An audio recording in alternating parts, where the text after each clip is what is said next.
You cannot get an Italian cream cake anywhere better than this. It's delicious.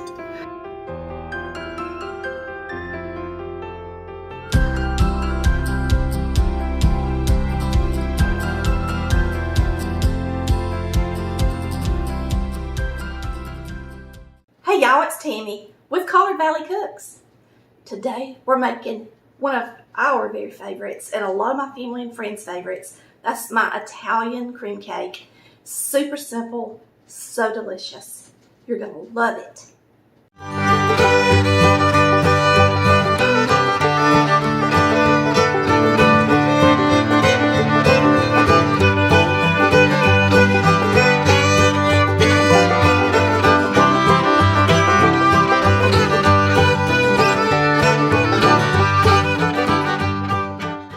Hey y'all, it's Tammy with Collard Valley Cooks, and today we're making one of my family's favorites and my friends, of course, Italian cream cake. This comes out of my first cookbook, and it is one of the things I used to make all the time. It is so good, y'all. So we're going to start out with 4 ounces of room temperature cream cheese. You're going to use a half stick of butter at room temperature, a cup of buttermilk, a half cup of water, 3 eggs, a white cake mix, and then you're going to toast some coconut and pecans and have them ready to go in there too. We're going to get started mixing it up in the mixer. You're going to start with your cream cheese and your butter. Okay, this is the recipe in our first cookbook, Italian cream cake. And you're going to start with 4 ounces of room temperature cream cheese. I'm going to go ahead and slide this off.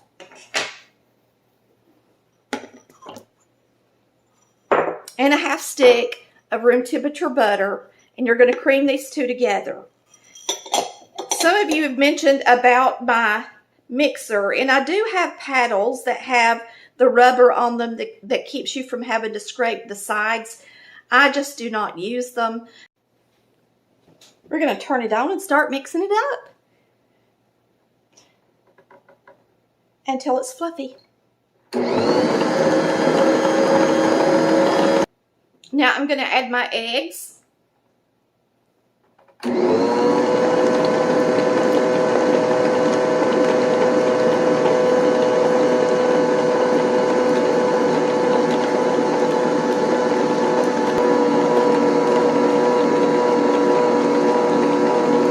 going to alternate my cake mix with my buttermilk. I'll put about half of this in. I'm going to beat it good. Our buttermilk.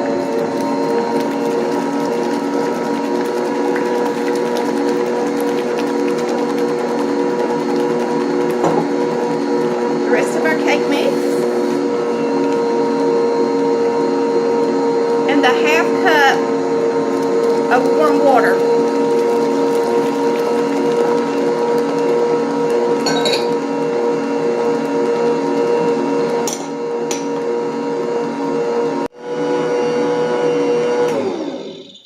It's a beautiful cake batter. I toasted a cup of Baker's flaked coconut, which is sweetened coconut, and a cup of large, they're chopped nuts, but they're pretty large, and I toasted them in my air fryer.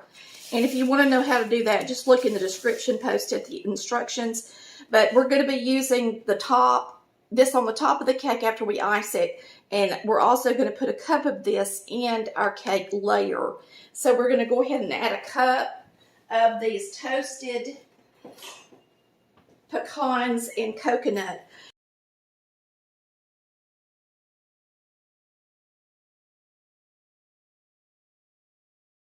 All right, that's 1 cup of toasted coconut and pecans. We're going to mix this up and get them in the layers.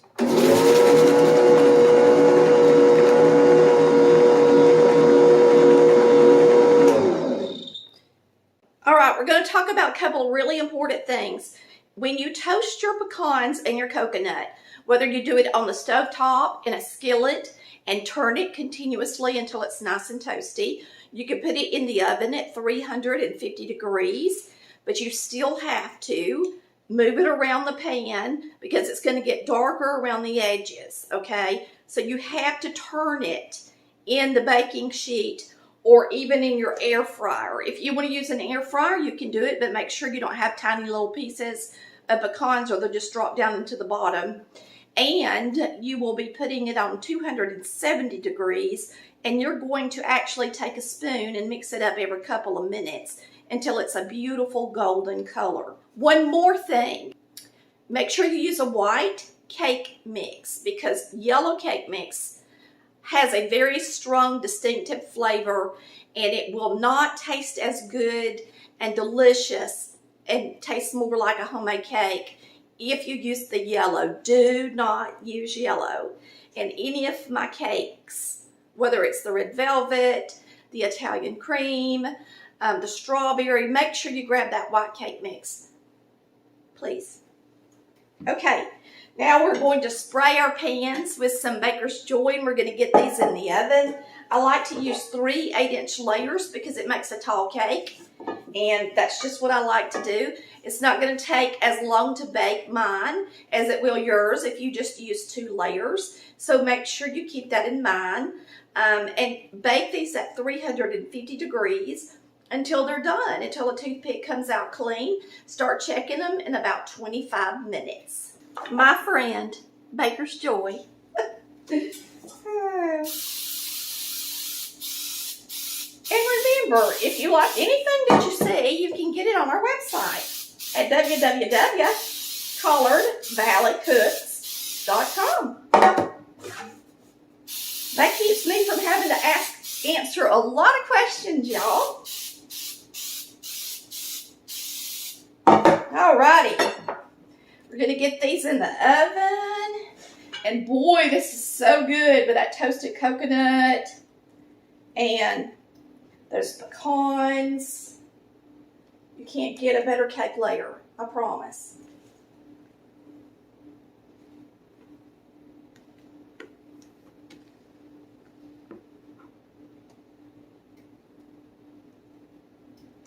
I remember the first time I made an Italian cream cake. I used the Southern Living cookbook, and I beat the egg whites, and I did all this stuff, and took me forever to make the cake. And now I just use this recipe, and to me it's just as good. It really is to me. Looks really pretty. All right, we're going to get them in the oven. Okay. These are ready. They are light on the top. They have just started pulling away from the sides of the pan, and that's what you want. They're done, but really pale. They're going to be pretty. So we're going to set them right here on the table and let them cool off for about 5 minutes, and then after that we'll flip them out.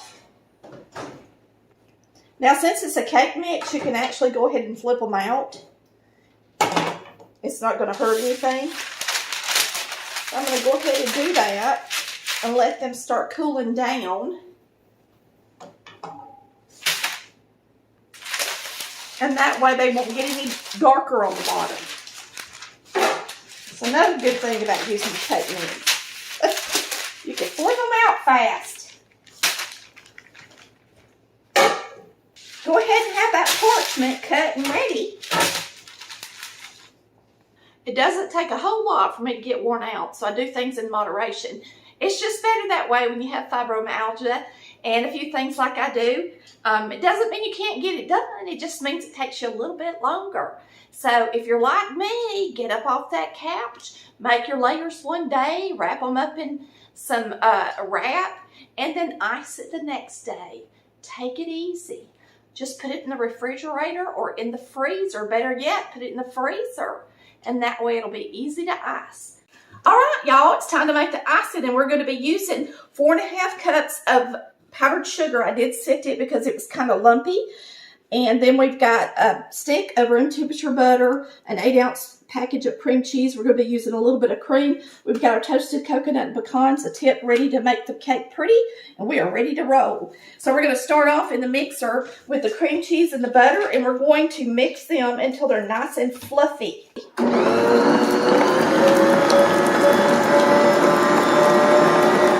Now we're going to start alternating some powdered sugar and cream.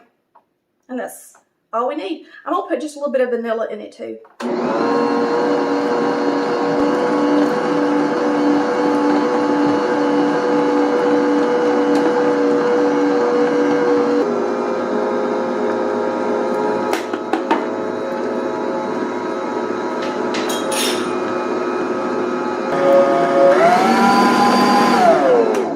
It's ready.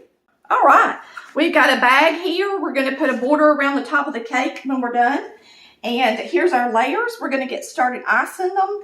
You just, I like to make a 3-layer cake, and I like to use an 8-inch layer, and that way it fits on a plate good with plenty of room if you want to put a border on it. Of course, you don't have to put a border on it.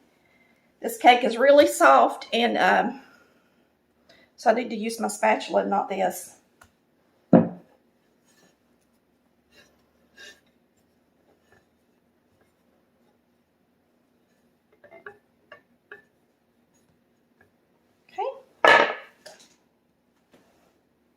This one's kind of got a lip on it. I'm going to take it off because I don't want it sticking out.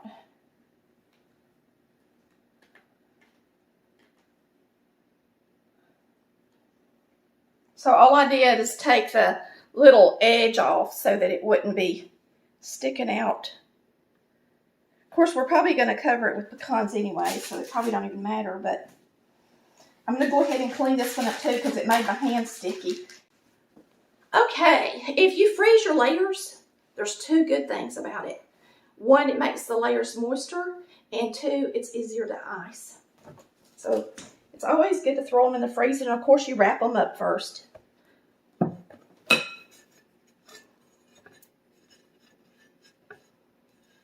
And I always tell people to pay attention how I'm holding the spatula if they want to learn how to ice a cake and not get the crumbs all over the place. You really need to use your pointer here, and you don't hold it flat like this. You hold it at an angle.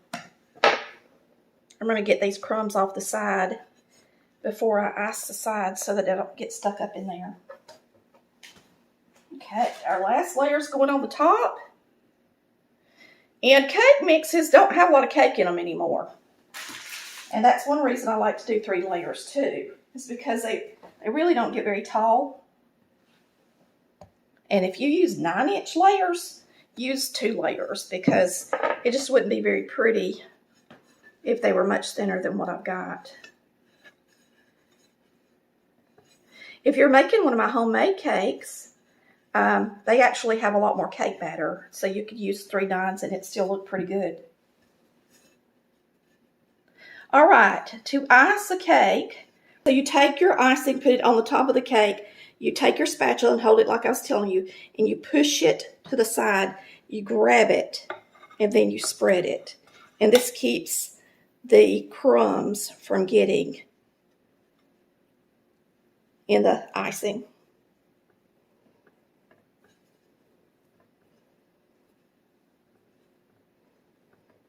I'm trying to save enough icing to do the border at the top to make it pretty.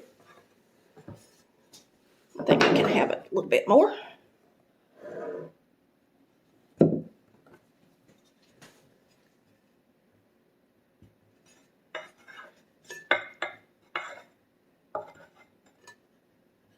And you can go over the sides with a little bit of flake coconut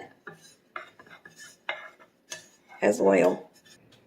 My border tip, that's my favorite, we actually let it fall down into the garbage disposal and messed it up. So today I'm going to use this and just see how it turns out. I'll have to order me another one of my faves. We're going to get this in here. Get a border around the top. And this is a really pretty cake when it's done. All right, we'll see how this looks. We're just going to do a swirl. around the edge.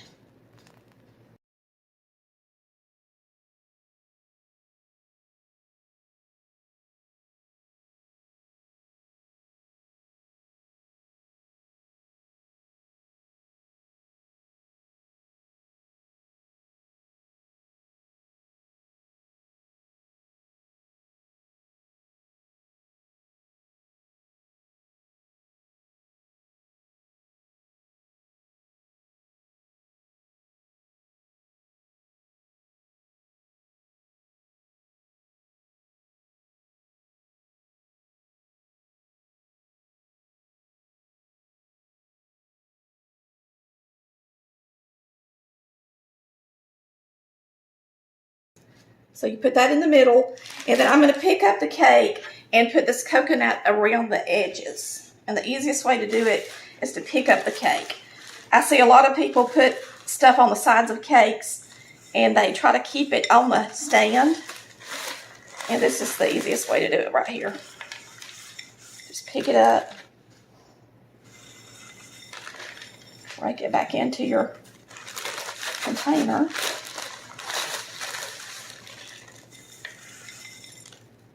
Time to cut the cake. It's still a little bit cold. Just see how good it looks.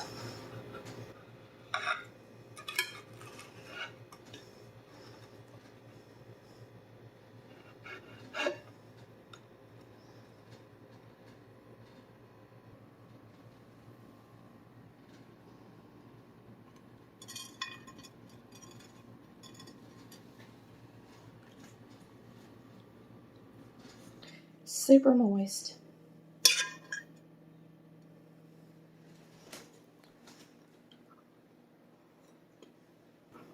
You cannot get an Italian cream cake anywhere better than this. It's delicious. And even if it is cake mix, just trust me on it. You have to try it. So good. Woo! Thanks for watching Collard Valley Cooks, where we cook like Mama did. Y'all have a wonderful day. Hit that like and subscribe button, and we'll see you next time. Bye. Love ya.